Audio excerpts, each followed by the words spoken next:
This video is sponsored by Quid. If you want to virtually collect stickers, trading cards, and Funko figures of some of your favorite shows and games such as Five Nights at Freddy's, Rick and Morty, Bob's Burgers, Breaking Bad, and much more, make sure you go download the Quid app. You can even collect different emojis for use in iMessages or text messaging on your smartphone. All you have to do is use the coins inside the app to buy any virtual pack you would like.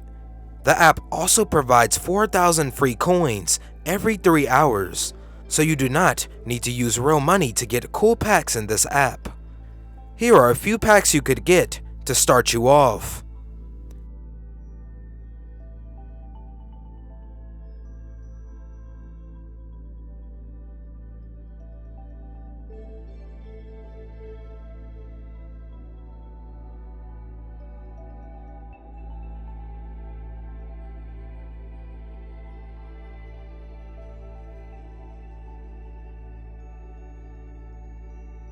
Make sure you head over to either the App Store or Google Play so you can go ahead and download the app and collect now. I would like to thank Quid for sponsoring this video.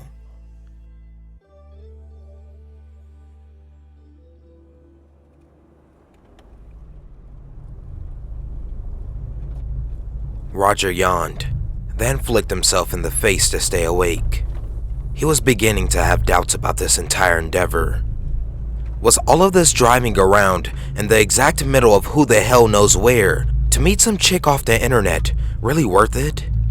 And all of that after a pain-in-the-ass workday in a boring, garbage job with a boring, garbage boss.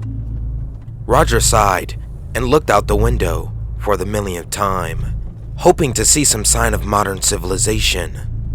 Trees, empty fields, and desolate barns greeted his eyes for mile after mile. Most of the trees stood dead, as bare and picked over as skeletons, victims of acid rain, if Roger recalled his middle school science classes correctly. He'd left the highway an hour ago, and had seen a total of 2 cars since. This chick better be worth it, he thought to himself. But the restaurant would be coming up soon, according to said chick's directions. It was an old and out-of-the-way place, she'd said, the kind that wouldn't show up on any GPS program. Roger rolled his eyes. He was a child of the burbs, loved the city, and didn't have time for such rustic quirks as a restaurant you couldn't find on Google Maps. But then, the car went around a bend, and lo and behold, there it was, Jim's Burgers, the big sign out front suggested.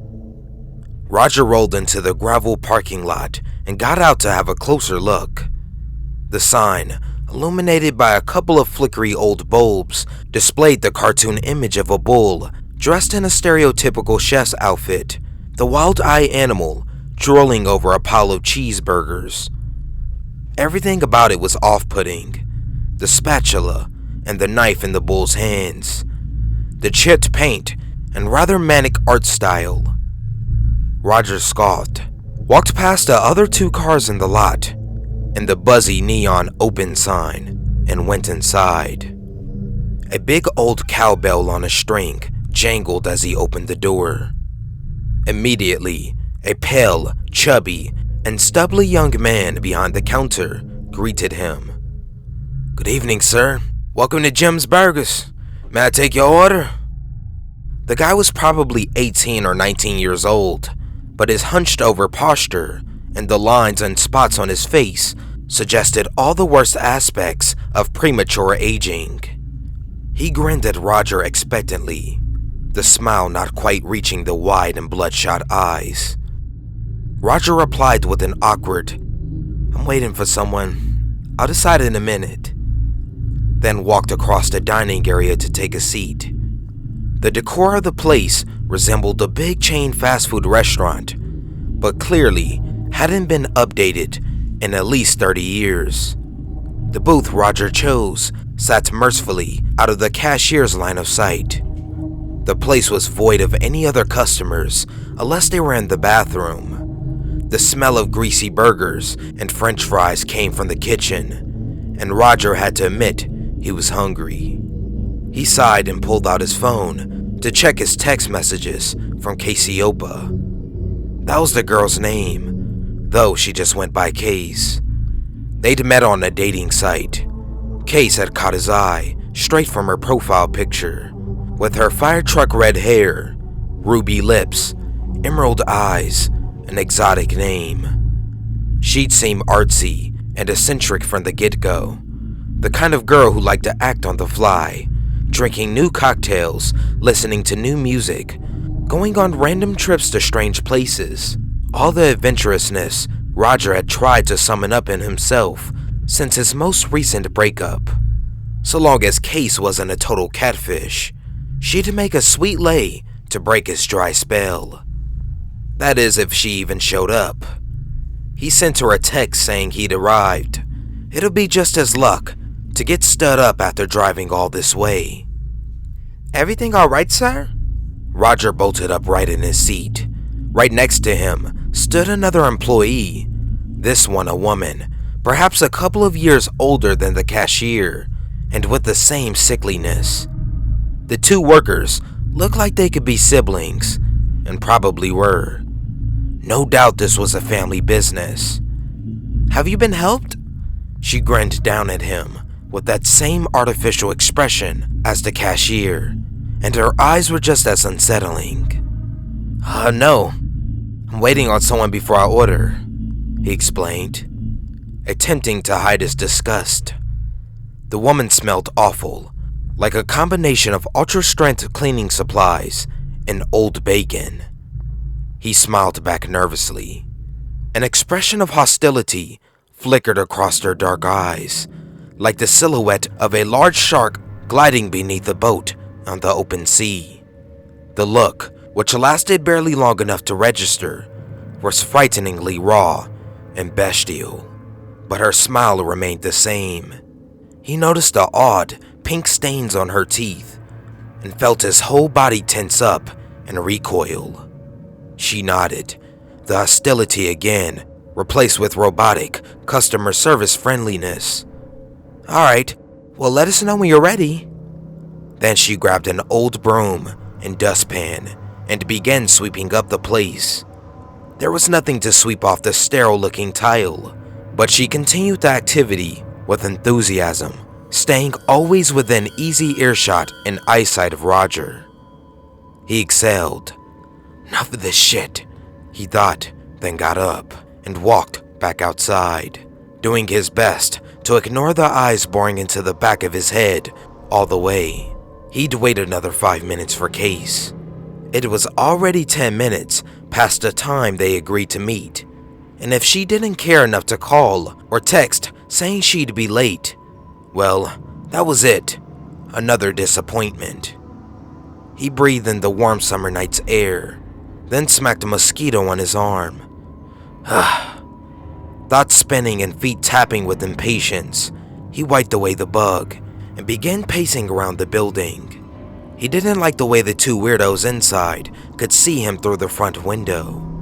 Roger walked alongside the large rectangular restaurant until he reached its rear. He wondered if the owners lived back there, but then he noticed something odd. The back parking lot, unlike the front, was filled with cars, compacts, midsides, pickups, Cadillacs, and motorcycles and trucks. A few new and shiny, most old and rusty, all parked tight together in neat, orderly rows across the gravel lot. It was a strange sight. Roger figured the other two cars out front belonged to the two workers, but all these vehicles, whose were they? He felt a creeping sensation of something not quite right. Maybe the Jim's Burgers property doubled as a parking lot for whoever needed the extra space. But where did all the owners of these cars live? The closest house was a couple of miles away, at least. Beyond the lot, the darkness of the tree line stood thick and unyielding of any secrets. Roger's phone buzzed. He jumped, then fumbled with the phone. A text from Case. She was here.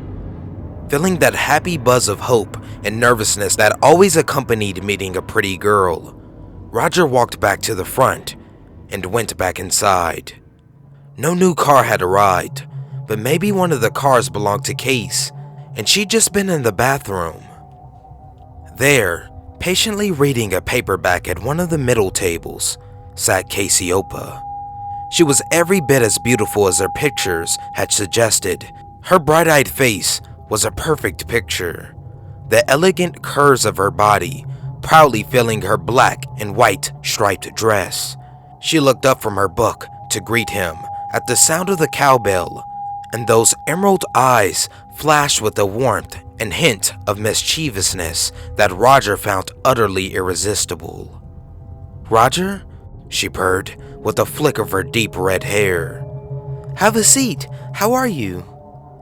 He happily took the invitation, and the two of them talked, laughed, and flirted for 15 minutes that felt like 15 seconds. It was awkward at first, like any first date, but Case was exactly the woman he'd hoped for and dreamt of.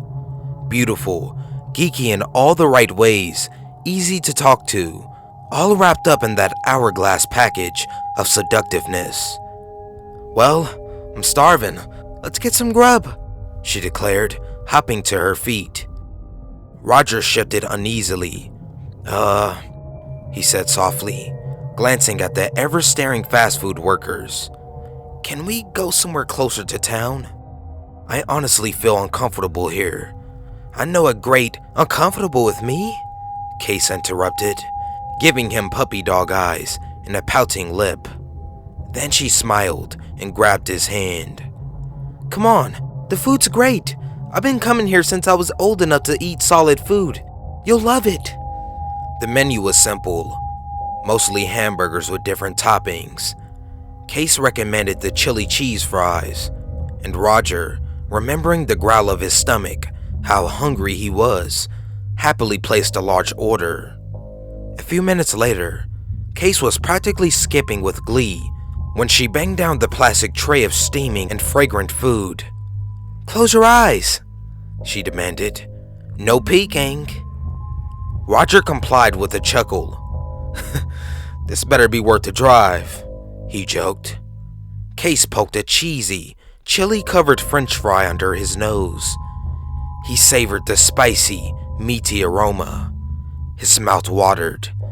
"Open wide," she said. Roger took a bite. The fry was a lot chewier than he expected, maybe under or overcooked. The texture felt way too tough. He bit harder and felt something brittle crunch between his teeth. The unexpected sensation instantly set his mind into a panic, and he realized the taste was all wrong, though he couldn't place his finger on what exactly it was. Roger opened his eyes and spat the weird French fry into a napkin. His heart began to pound, and he felt the urge to vomit when he saw what was on that napkin. A human finger, pink and bloated, dunked in cheese, and with his bite marks distinctly cutting through the middle knuckle straight to the bone. Hot marrow dripped from the fracture, mixing with the pulled cheese and grease, which soaked into a little puddle around the severed digit. "What the fuck?" Roger moaned, and frantically spat into his hands, trying to get out the taste and pieces of skin. Case began to laugh. It was a girlish giggle at first, then it gradually grew into a hearty belly laugh. Roger couldn't stand to look at her. Still processing the disgusting situation, he grabbed for his cup of Sprite to wash out the taste, and in his panic, knocked the drink over, spilling soda all over the table and the floor. Case laughed even harder, and she looked at him with tears of sadistic joy in her eyes. You, she gasped, touching a hand on his arm. You should have seen your face. Oh my God. Roger swatted her hand away. "Fucking bitch," he said, standing up. Why the fuck would you? Easy there, sir. The cashier had crept up behind him, and beside him was the female worker.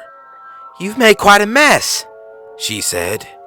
Roger turned to shove past the guy, away from Casiopa's taunting laugh, away from this freak show he'd found himself in. He'd call the police. He'd bring this whole thing down. He felt a sharp prick on his neck, saw the hypodermic needle out of the corner of his eye. In a stunned second, the room began to spin, and he couldn't hold his eyelids open. He began to fall, but someone held him up and began to drag his heels across the tile.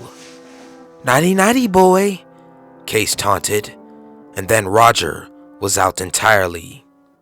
When he woke up, he tried to thrash, but his arms and legs were all tied down with leather straps.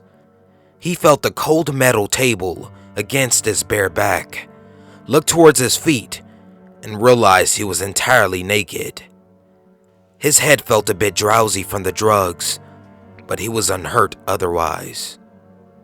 The room, which he figured to be the back behind the kitchen, was cold, smelly, and bloody. Various human parts, including arms, legs, and heads, hung from meat hooks, many of them dripping. The fluids flowed into the drain in the middle of the blood-stained concrete floor. 2 long tables waited, adorned with butcher knives, bone saws, needles, and various surgical tools that looked like they belonged to another century. Roger struggled against his bonds, only hurting his wrists and ankles in the process. Knowing it would be futile, he screamed for help. A long silence. Then a door slammed open and shut. Footsteps. 2 people, one appearing on either side of the table.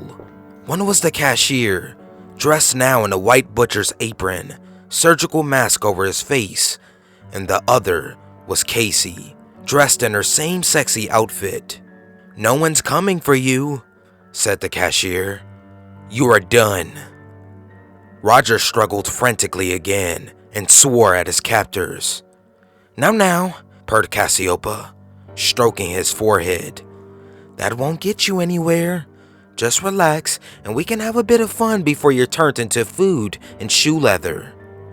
Roger stopped struggling, though he continued to shake. The terror was overwhelming. He tasted his own tears and sweat, salty and hot on his tongue. Good boy, said Casey, and now the cashier picked up a butcher's knife and began sharpening it as he walked out of the room. Everyone you meet really is food, you know, when you get down to it. We humans take it for granted, being at the top of the food chain. She showed her teeth and snapped her jaws at him, then laughed. Think about it. All our flesh is going to be food for someone else someday, one way or another. What goes around comes around. Just like all those poor and innocent cows and pigs and chickens you've devoured in your life. If it wasn't this, you'd just be worm food eventually. Roger was sobbing now, wishing to wake up from the nightmare. He thrashed again and thought he felt the leather give, just a little. Don't cry, poor baby, Casey said with a mocking pout. At least you'll get to be in me. She touched her belly and grinned wickedly. Then she ran a hand along his chest, towards his own stomach. While my idiot cousin is in the other room, sharpening his knife, I'm gonna touch you and tantalize you. She ran her soft, warm hand down further in his inner thigh, and get you all hot and eager. She touched her fingers in his inner thigh and began to rub. The best meat should be relaxed and happy when it's slaughtered. She moaned, posing to give him a stunning view of her breast. Her hand was on his private parts. You're so flushed with tasty blood, she purred, then squeezed him so hard it hurt. You want me? To be in me? So bad, don't you? She gave a quick bite and giggled at his frantic reaction. calm down, silly, she said.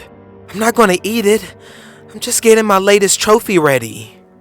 From the nearby table, she lifted a massive pair of sharp, heavy scissors and snapped them a couple of times towards his face. No, fuck no, Roger screamed as she seductively stepped to the foot of the table and took up her position.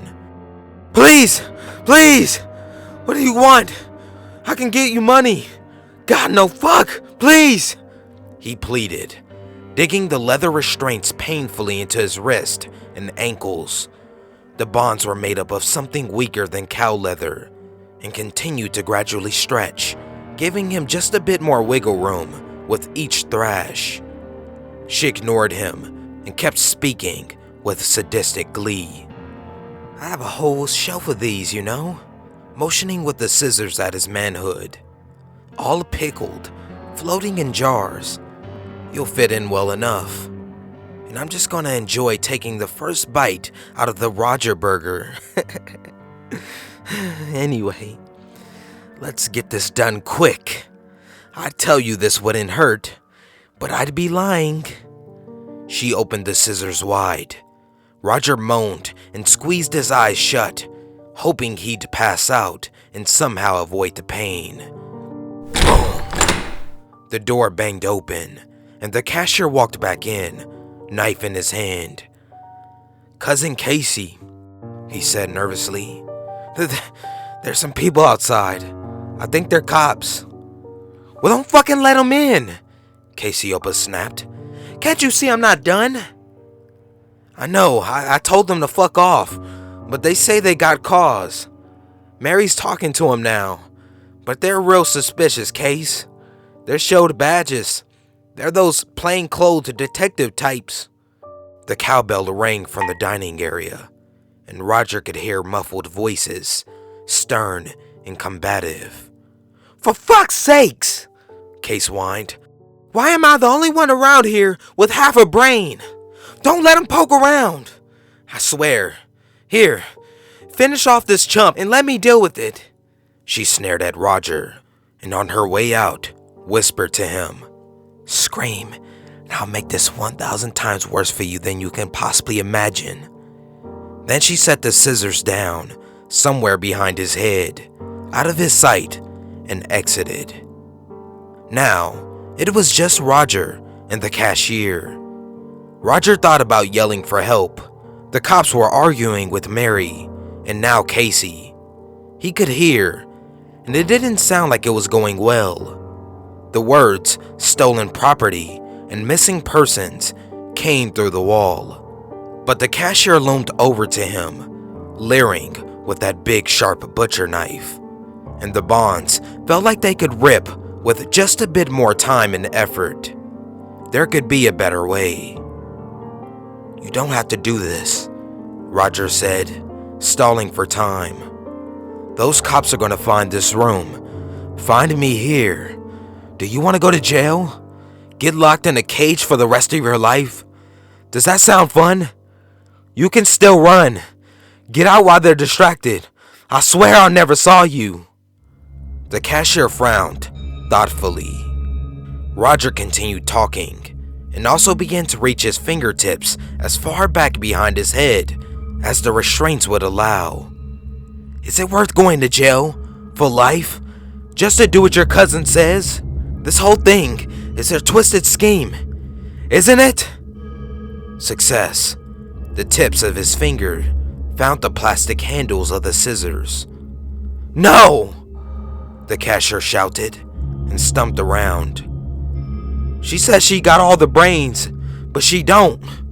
She just a pretty one. She helps Daddy find new stupid meat like you during the slow times. Roger got his finger through the loop of the scissors handle and began to inch them closer. Now, he just had to keep the cashier distracted long enough. Oh right, she's real pretty, isn't she? And stuck up, right? I bet she doesn't even give you the time of day. The cashier banged the knife's handle on the nearby table, inflicting a dent. He groaned and hurled the weapon across the room. No! I mean, She's pretty, but no, she's not nice to me. She thinks I'm stupid. The conversation from the other room continued all the while. The deep, authoritative voice of the detectives, the sweet, innocent tone of Cassiopeia. The investigator sounded more irritated by the second. Finally, Roger had the scissors in his hand. The idiot wasn't looking his way. Now, to just turn the tool around and cut through the first wrist restraint. Does she even let you see her naked? I bet not. She's a tease, right? She's gonna blame all this on you, you know, Roger said. She's gonna throw you under the bus. See? Don't do this. You're smarter than this. If you run, right now, I'll tell the cops it was all her. Roger fumbled with the scissors as he talked, got the angle just right, and snip, one hand free. Now he could defend himself and free the other hand. But then things moved very quickly. First, gunshots. 1, 2, 3, 4 thundered from the dining area, making Roger stop mid-movement. I said drop it! A police officer shouted. Next, the cashier turned to Roger, noticed that the bond was cut, saw the scissor in his hand. The bumbling cannibal hustled across the room to pick up his discarded knife. You tried to trick me! He shouted and stumped over. You stupid freaking jerk! Boom! The door burst open. Case hurtled through, then grabbed a nearby chair and jammed it under the door handle. Her dress and face were streaked with blood. She did not look happy. She grabbed a small chainsaw from the tool table, pulled the cord, and wrapped the deadly little implement to life. You're fucking dead meat! She shrieked, shoving her cousin aside.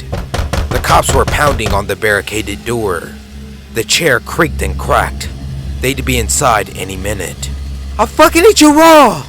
She swung the roaring blade down at Roger's neck.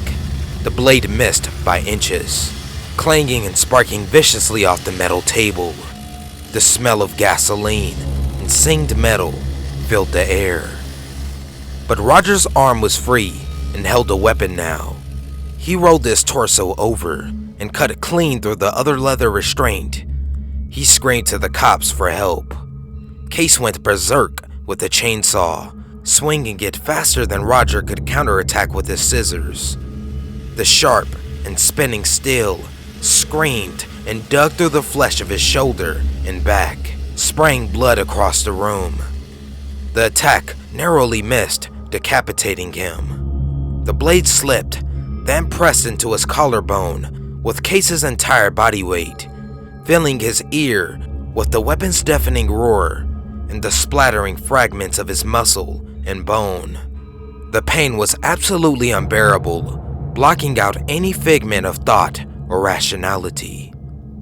He screamed, squirmed, and stabbed her with the scissors, poking bloody holes in her arm, then her sides.